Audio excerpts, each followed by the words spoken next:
Et voici une idée de visite. Un an après le bicentenaire de la bataille de Waterloo, le mémorial 1815 accueille une nouvelle exposition. Il s'agit de photos panoramiques de la reconstitution de la bataille, des clichés de plusieurs mètres de long, créés à partir des milliers de photos prises lors des spectacles de la commémoration. David Brichard. Des hommes en guerre, des chevaux. Voici une gigantesque photo panoramique du champ de bataille de Waterloo, tel qu'il était l'an dernier, lors de la reconstitution pour le bicentenaire. Enfin, pas tout à fait. À y regarder de plus près, il y a beaucoup plus de soldats que lors du spectacle. Ce décor est en réalité l'assemblage de plus de 1000 photos prises le jour de l'événement, le tout retravaillé avec un programme informatique. J'ai redécoupé chaque personnage, chaque groupe de soldats. Ça m'a pris 282 000 opérations Photoshop et à peu près donc pas loin de 900 heures de travail, rien que pour réincruster les personnages dans le champ de bataille afin de donner une version uniforme d'une bataille comme on ne l'a jamais vue, puisque effectivement il y avait 6200 personnes ce jour-là. Moi j'en ai mis plus ou moins 24 000.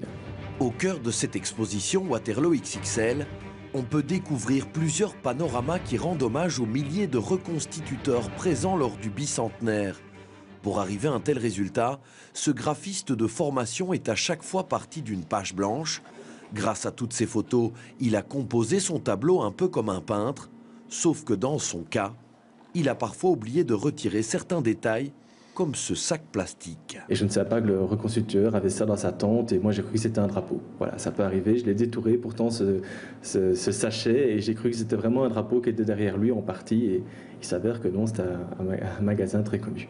À côté du photographe en chef, Emmanuel, voici Vincent, son assistant, un homme sans qui le travail n'aurait pas pu être fait de la même manière. Le jour de la reconstitution, comme le champ de bataille est vaste, il a fallu travailler avec différentes focales, c'est-à-dire prendre des photos à longue distance, à courte distance.